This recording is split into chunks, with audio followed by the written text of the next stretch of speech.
हर एक व्यक्ति को लगता है कि वो सुंदर दिखे, स्मार्ट दिखे, और कहीं ना कहीं इसके लिए लोगों के दिमाग में जो धारणा रहती है वो रहती है कि रंग गोरा होना चाहिए, और रंग गोरा होना चाहिए तो इसके लिए तरह तरह की चीजें हैं, और एक पूरा का पूरा बाजार है जो इस पर आधारित है। तो आखिरकार ये बाजार क्यों पनप रहा है, साथ ही साथ आपको इसकी वजह से क्या क्या नुकसान हो सकते हैं, इन सब पर बातचीत करने के लिए हमारे साथ जानी मानी त्वचा विशेषज्ञ डॉक्टर दीपाली भारद्वाज जी हैं। आइए उन्हीं से बात करते हैं। दीपाली जी, अगर हम ये बात कहें कि लोग गोरापन के लिए एक तरीके से तरह तरह की टैक्टिक्स आजमाते हैं और कहीं ना कहीं एक बड़ा बाजार डेवलप हो गया है, क्या कहेंगे इसको लेकर? जी, बिल्कुल आपने ठीक बात पकड़ी है और ये बहुत ज़्यादा ज़रूरी है कि हमारे जो कंज्यूमर्स आज जो हमारे व्यूअर्स हैं इस चैनल के, वो ये बात समझें कि क्रीम से गोरा होना या ब्लीच से गोरा होना या किसी भी और चीज़ से जो इंटरनेट पे इस तरह की आती है, ये ईज़ी नहीं है, ना पॉसिबल है, ना हो सकता है। तो आपको समझना ये पड़ेगा जो कान के पीछे का रंग है, ये रंग जो किसी का भी है, अगर ये जो आपका रंग है ये आपका रियल फेस का रंग है, और ये रंग कोई भी अच्छा सीरियस और सीनियर डर्मेटोलॉजिस्ट आपको दे सकता है, जिसमें समय लग सकता है, 1 साल लग सकता है, 6 महीने लग सकते हैं, 1.5 साल लग सकता है, वो आपकी त्वचा पे डिपेंड करेगा। इससे ज़्यादा गोरा होना, अगर आपको लगता है कि आप ऐश्वर्या राय जितने गोरे हो सकते हैं, आप कितने भी पैसे खर्च सकते हैं, तो ये बहुत बड़ी आपकी सोच की बेवकूफ़ी है। और ये हमारे न्यूज़पेपर एड्स की वजह से, इंस्टाग्राम फिल्टर्स की वजह से, फिल्म स्टार्स को, बॉलीवुड को देख के जो हमारे यंगस्टर्स को लगता है वो सारे गोरे हैं, उनके बाल उड़ रहे हैं, सो ये आपको समझना पड़ेगा, उसमें मेकअप और कैमरा ट्रिक्स का भी इन्वॉल्वमेंट होता है। बड़ी महत्वपूर्ण बात आपने कही। एक एक चीज नहीं समझ में आई है, कान के पीछे की त्वचा का जो रंग है वो आपका नेचुरल रंग है, जी तो ये कैसे कहा जा सकता है? जी, देखिए, ये एज डॉक्टर्स हम इंडियंस जो हैं, इंडियंस को अगर आप देखें तो हमारी स्किन टाइप को टाइप 4 टाइप 5 कहा जाता है। फिट्सपैट्रिक, ये डर्मेटोलॉजिस्ट की जो डेफिनेशंस होती हैं स्किन टाइप की, मतलब आप कश्मीर से हो या आप चेन्नई से हो, आपकी स्किन टाइप 4 या टाइप 5 है, आप डार्क स्किन है, मतलब आप बाहर से दिखने में कितने भी गोरे हों, तो अगर आपका स्किन का टुकड़ा लेके जाए देखा जाएगा तो जो स्किन का रंग है वो आता है मेलेनिन से। तो मेलेनिन आपके अंदर उतना ही पाया जाएगा जितना कश्मीरी में या चेन्नई से। कुछ में जो मेलेनिन है वो ऊपर आ जाता है तो हमें बाहर से कालापन दिखता है, किसी में मेलेनिन नीचे चला जाता है तो आपको ऊपर से ज़्यादा गोरा दिखता है। तो गेम सिर्फ इतनी है कि टाइप 4 टाइप 5 स्किन का मेलेनिन को आप कंट्रोल में रखें कि बाहर से कम दिखाई दे, ताकि आपको ऊपर से गोरापन दिखाई दे। तो वो जो रंग है वो वही पता चलता है जो आपके कान के पीछे है, जहाँ सबसे कम धूप पड़ी है, सबसे कम केमिकल्स, हार्श, धूल, मिट्टी, सब कुछ यहाँ पे सबसे कम है। ये हमारा कंटिन्यूस स्किन है फेस के साथ, मगर फेस पे हम फेस वॉश लगाते हैं, क्रीम्स लगाते हैं, पोल्यूशन से एक्सपोज होते हैं, मेकअप लगाते हैं, ट्रीटमेंट्स कराते हैं, कुछ भी हमारा सबसे हाथ लगाते हैं, तो इस ये वाली स्किन हमारी बच जाती है उम्र के साथ। तो ये जो रंग है ये आपका रियल रंग है। ये रंग आपको कोई भी डॉक्टर आपकी पूरी बॉडी का सेम दे सकता है, जिसके लिए मार्केट में बहुत सारी अच्छी अच्छी चीज़ें भी हैं जो काम करती हैं, मगर उन चीज़ों को आपको मेडिकली कंट्रोल फैशन में ही लेना पड़ता है, ना कि अपनी मर्जी से या इंस्टाग्राम के एड्स की मर्जी से उनके लोगों की बातें सुन के आप अपने आप फॉलो करें तो आपको रिजल्ट नहीं मिलेगा। तो ये एक बड़ी बात आपने कही। एक और चीज जो मेरे दिमाग में आ रही है, बहुत से लोगों का जब चेहरा, अगर मान लिया आप फोटो लेते हैं तो बड़ा सुंदर आता है, लेकिन कई बार ऐसा होता है जब रियल में देखते हैं तो उतना वो खूबसूरत नहीं दिखते हैं। तो इसके पीछे क्या वजह होती है? दूसरी एक और टर्म इस्तेमाल होता है फोटोजेनिक, जिसको हम बोलते हैं। तो कोई चेहरा क्या ओरिजिनली फोटोजेनिक होता है, या उसको फोटोजेनिक आप लोग दवा दे के भी कर सकते हैं?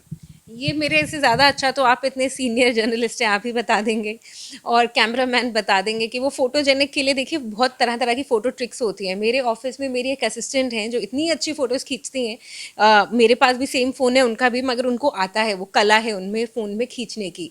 मगर मैं एज अ डॉक्टर ये मानती हूँ कि आपका रंग एक होना चाहिए, वो काला हो या गोरा हो, एक रंग हो, चेहरे पे धब्बे ना हो और चेहरे पे स्माइल हो, तो वैसे ही फोटोजेनिक चेहरा बन जाता है। नहीं? तो ऐसे ही फोटोजेनिक चेहरा हो जाता है। अगर हम दवाइयों की बात करें, तरह तरह की क्रीम होती हैं जिनमें लोग कहते हैं ये क्रीम लगा लो तो जो है रंग एकदम गोरा हो जाएगा, उसमें कितनी सच्चाई होती है? देखिए, अब तो क्रीम से जो ऊपर आ गया है, जो सब लोग आजकल जानते भी हैं काफ़ी हद तक, ग्लूटाथियोन, ग्लूटाथियोन के इंजेक्शंस। मेरे पास मरीज़ आते हैं इंडिया मार्ट या कहाँ-कहाँ से ग्लूटाथियोन इंजेक्शन खरीद के कि डॉक्टर आप 2000 रुपये ले लीजिए और आप ये इंजेक्शन लगा दीजिए हमें हफ्ते भर का। मगर मैं कभी नहीं लगाती हूँ, क्योंकि इन इंजेक्शंस को यूएस एफडीए अप्रूवल जिस कंपनी का मिला है, मैं सिर्फ उन्हीं का लगाऊंगी। मैं उन्हीं इंजेक्शंस को लगाऊंगी जिनमें कोल्ड चेन मेंटेन्ड है, ना कि कोई जो ऐसे उठ के आप लेके आ जाएं।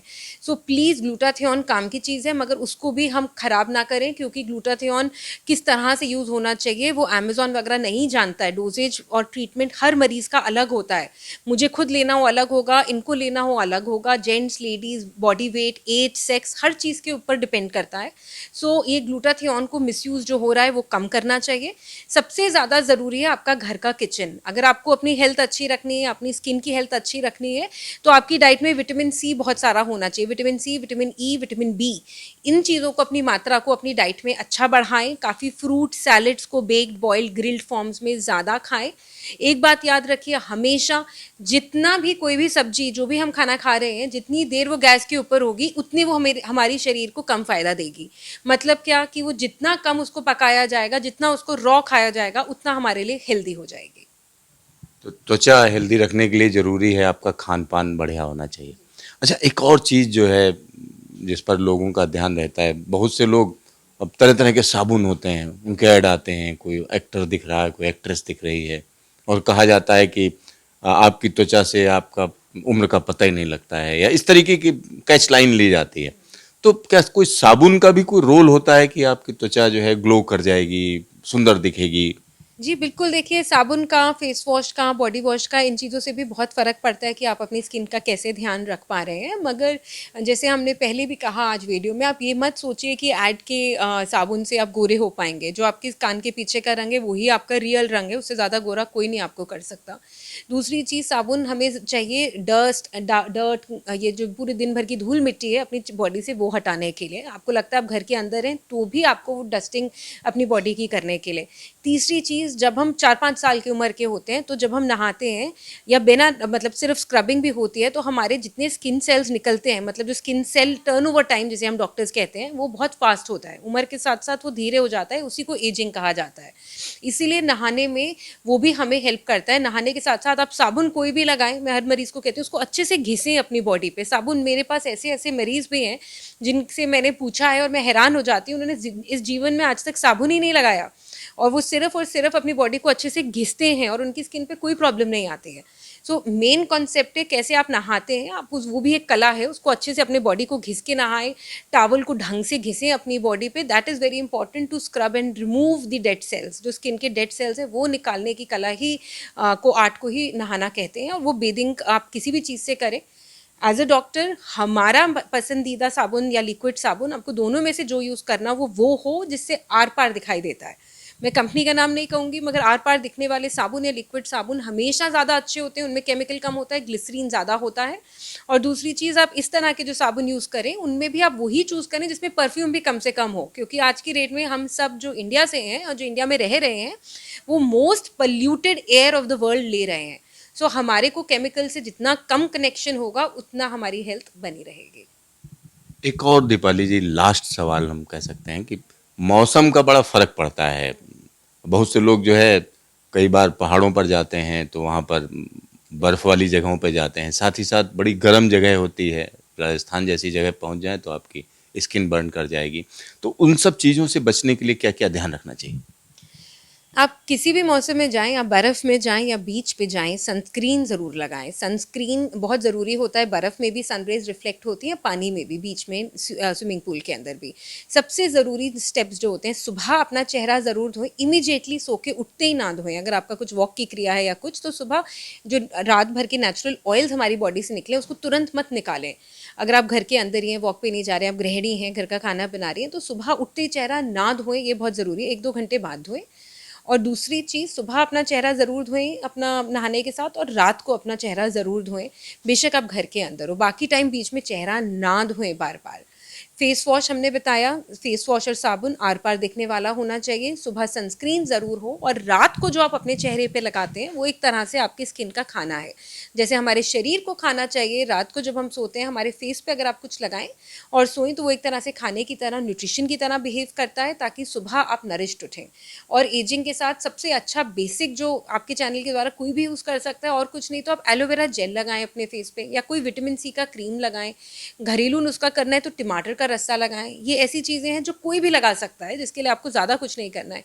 30 से ऊपर आपकी उम्र है तो इन्हीं 3 चीज़ों के ऊपर कोई भी मॉइस्चराइजिंग क्रीम जो आपकी स्किन को सूट करती है वो ज़रूर लगाएं, क्योंकि उम्र के साथ हमारी त्वचा ड्राई होती है और ड्राई होने की वजह से उसमें रिंकल्स आते हैं। दीपाली जी, आपका ढेर सारा धन्यवाद। Thank you. तो यहाँ पर आप समझिए दीपाली भारद्वाज जी का लंबा अनुभव है त्वचा के मामले में। तो जो स्टेप्स बताए हैं, जो चीज़ें बताई हैं, उन पर ध्यान देने की ज़रूरत है। कैमरामैन हीरा मंडल के साथ सिद्धार्थ, न्यूज स्टेशन दिल्ली।